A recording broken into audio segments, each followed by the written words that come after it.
৩০ লাখ মানুষ জীবন দিয়েছিল, ২ লাখ মা বোন এই ভাষার জন্য জীবন দিয়েছিল। শুনেন বক্তব্য।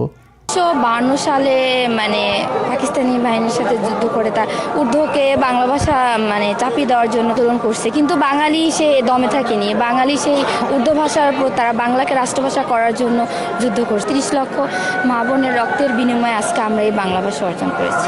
I feel very proud. একটা বাংলাদেশি হয়ে I feel very proud. আমরা একমাত্র দেশ যে হচ্ছে ল্যাঙ্গুয়েজের জন্য আমরা আমাদের জীবন দিয়েছি, and it's so proud. দেখেন ইতিহাসের বিকৃতি কাকে বলে।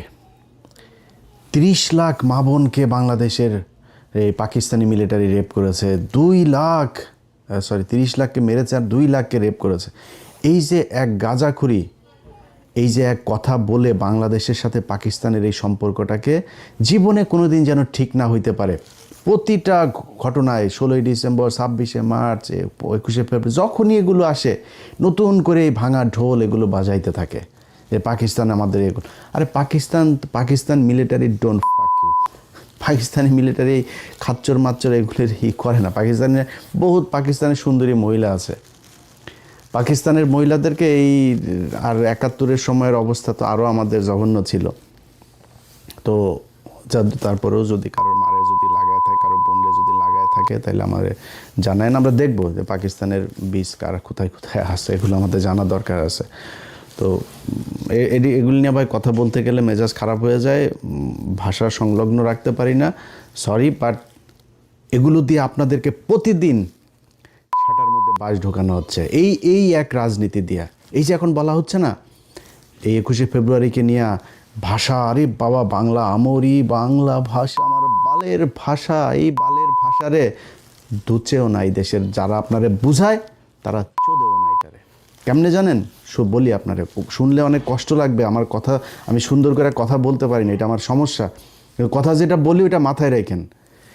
এই যেই এমপি মন্ত্রী, যেই বাঞ্চোদেরা আপনার এগুলি শিখায়, এই যে ভাষা, একজন টকশোতে এক বিজ্ঞ এক মাদারি বলছে যে বাংলার সাথে এই যে ইংলিশ মিক্স আপ করে কথা বলা, এটা পুরোপুরি করতে হবে। হাসিনা একবার করেছিল, বিলবোর্ড, টেলিভিশনে নিউজ, তারপরে আদালতে, বিভিন্ন জায়গায় কোথাও ইংলিশ ব্যবহার, শুধু বাংলা থাকতে হবে। শুধু বাংলা কেন থাকতে হবে? আপনাকে সাউ মারার জন্য বাংলা থাকতে হবে। এর আগে ব্রিটিশরা যখন একবার ছিল তখন এরকম আমাদের এখানকার কিছু আলেম টালেম ছিল, এরা করেছিল ইংরেজি শিখলেই আপনি কাফের হয়ে যাবেন, এগুলো বলা হয়তো। এগুলো বলে আমাদেরকে দমায় রাখা হয়েছে। আজকে যেই ব্যক্তিরা আপনাকে বুঝায় যে বাংলার সাথে সাথে ইংলিশ শিখতে পারবেন না, সেই রাজনীতিবিদ একজনের ছেলে মেয়ে 14 গোষ্ঠীর কেউ বাংলা মিডিয়ামে পড়াশোনাই করে না। সবাই ইংলিশ মিডিয়ামে পড়াশোনা করে, ইংলিশ ভার্সনে পড়াশোনা করে, হাই স্কুল শেষ হলে সোজা চলে যায় ইউকেতে, সোজা চলে যায় ইউএসএতে, কানাডাতে, অস্ট্রেলিয়াতে, ওয়েস্টার্ন কান্ট্রিতে, সেইখানে গিয়ে তারা পড়াশোনা করে। আর আপনারে বোকাচোদা বানায় রাখার জন্য এখানে বুঝায় শুধু বাংলা শিখিবেন, ইংলিশ শিখা যাবে না। জিন্দাবাদ এটা পাকিস্তানি শব্দ, উর্দু শব্দ, ফার্সি শব্দ। আর ওনাদেরকে বলতে হবে জয় শ্রীরাম, জয় বাংলা। Fuck you. জয় বাংলা, জয় শ্রীরাম মারাইতে আসছে না এখানে। এটা বাংলাদেশ, 95% মুসলমানের দেশ এটা বাংলাদেশ। এই দেশে জিয়াউর রহমান এই বাঙালি থেকে বাংলাদেশি বানিয়ে দিয়ে গিয়েছিল। এই দেশে জিয়াউর রহমান এই জয় শ্রীরাম আর জয় বাংলার থেকে জিন্দাবাদ বানিয়ে দিয়ে গিয়েছিল। বাংলাদেশ জিন্দাবাদ। আমরা পাকিস্তান জিন্দাবাদ থেকে বেরিয়ে এসেছি, কিন্তু আমরা পাকিস্তানের সাথে, আমরা পাকিস্তানও মুসলমান, আমরাও মুসলমান। তাদের জিন্দাবাদ, আমাদেরও জিন্দাবাদ। দেশ আলাদা হইতে পারে না, আমার ধর্ম আলাদা হয়ে যায়নি। পাকিস্তানের মুসলমানরা আমাদেরকে কতটুকু মহব্বত করে, কতটুকু ভালোবাসে, ইউটিউবে যায়েন। বাংলাদেশের অনেক ব্লগার দেখলাম পাকিস্তানে গিয়েছে গেল 1 বছরে, তাদের ভিডিওগুলো দেখেন।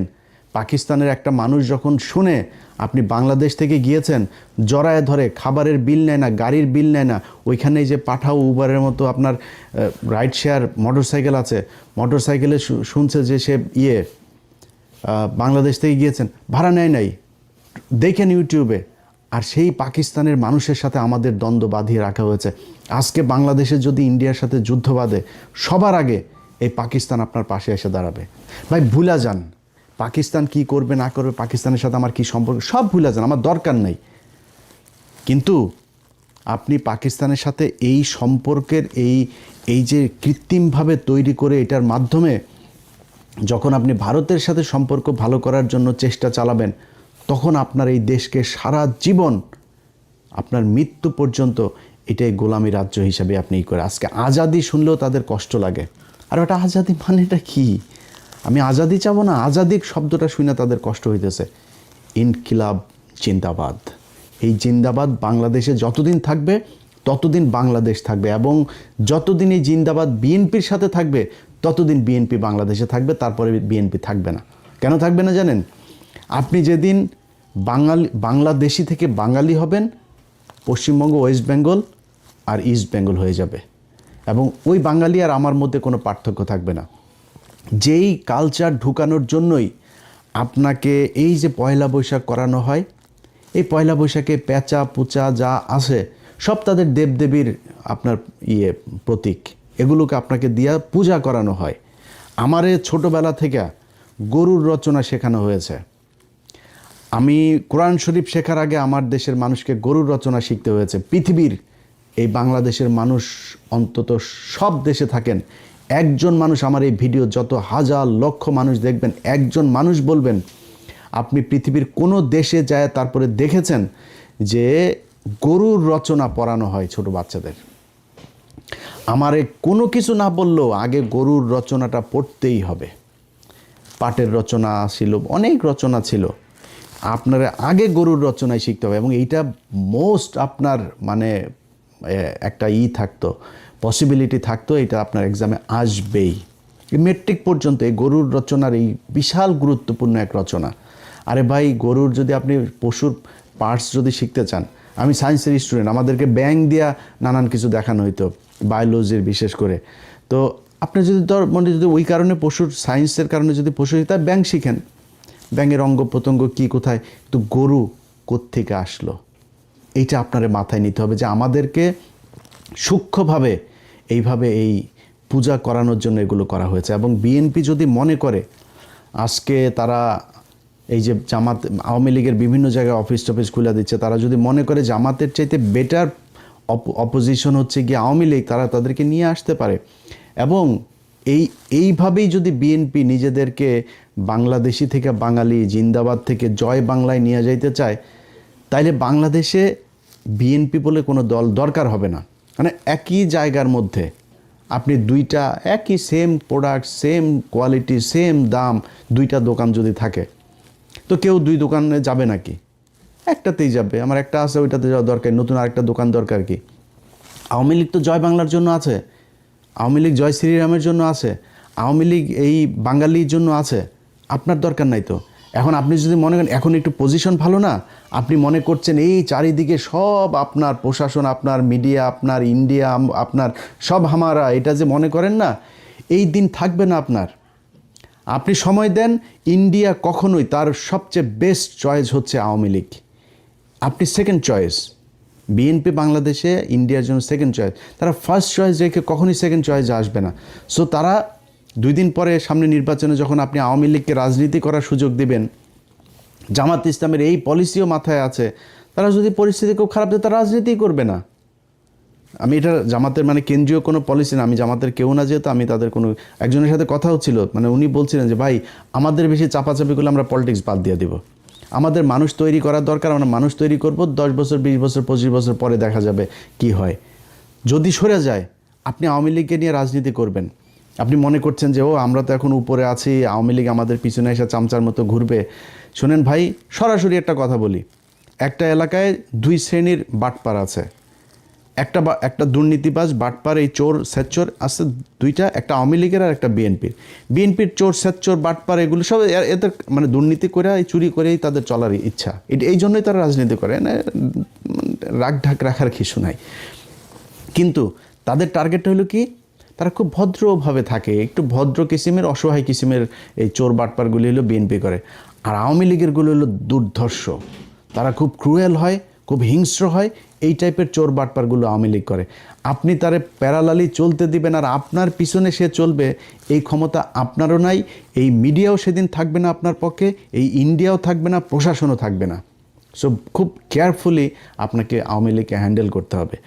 এখন এই কারণে বললাম যে যেদিন বিএনপি জিন্দাবাদ থেকে বের হয়ে যেতে চাবে, যেদিন বাঙালি হয়ে যেতে চাবে, সেদিন বাংলাদেশে বিএনপির আর দরকার হবে না। ওই দিন মানুষ আওয়ামী লীগই বেটার হবে, এবং আওয়ামী লীগ সেটা কেমনে করতে হয় এটা খুব ভালো করে জানে। পোড়ায়া জ্বালায়া কী করা লাগে সব কিছু জানে তারা। সো ভাই, যেই জন্য এত কিছু বললাম, যে এই যে ৭১-এর ভাষা আন্দোলন আর এই যে ৭১-এর মুক্তিযুদ্ধ আর ২১-এর ভাষা আন্দোলন, এগুলো আপনার মাথার মধ্যে এত মিথ্যা, এত ইতিহাস বিকৃত করে আপনাকে ঢুকানো হয়েছে। এটা ঢুকায়ে পাকিস্তানের সাথে বিরোধ তৈরি করা আর ভারতের সাথে বন্ধুত্ব তৈরি করে তারপর আপনাকে সেটা মারার জন্য এগুলো করা হয়। অতএব এই যে এখন নতুন সরকার এসে হাফিজ ভাই একজন মুক্তিযোদ্ধা, হাফিজ ভাইয়ের কাছে অনুরোধ থাকবে, আমরা জানতে চাই যে কতজন মানুষ আসলে পাকিস্তান আমলে এই সেই যুদ্ধের সময় রেপ হয়েছিল, কতজন মারা গিয়েছিল, কতজন মুক্তিযোদ্ধা ছিল, কতজন রাজাকার ছিল, রাজাকার কারা ছিল, 14ই ডিসেম্বর কারা এই মানুষগুলোকে মেরেছে, বাংলাদেশ স্বাধীন হওয়ার পরে 30শে জানুয়ারি 1972 জহির রায়হানকে কারা গুম করেছিল, এগুলো আমরা জানতে চাই। এটা জানলে বুঝে যাবেন যে এই বাংলাদেশের সাথে পাকিস্তানের সাথে পূর্ব পাকিস্তান আর পশ্চিম পাকিস্তান দুইটার সাথে এই গ্যাঞ্জাম বাঁধানোর জন্য ভারত কি চাল চেলেছিল খুব ভালো করে।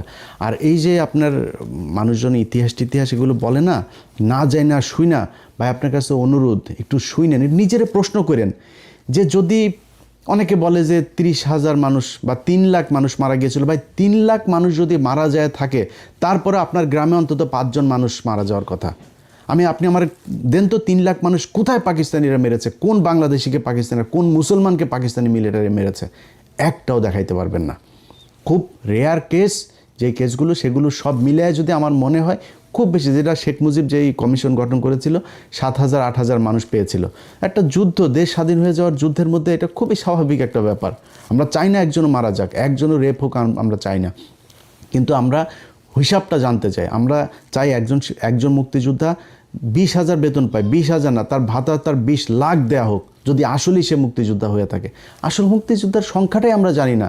এটার নাম মুক্তিযোদ্ধার প্রেম, এটার নাম মুক্তিযুদ্ধ ভালোবাসা কেউ করতে চায় না। কারণ কি, এইটা দিয়ে ইন্ডিয়া চায় আমাদেরকে এই যে 30 লাখ আর 2 লাখের এই গান শোনাইতে।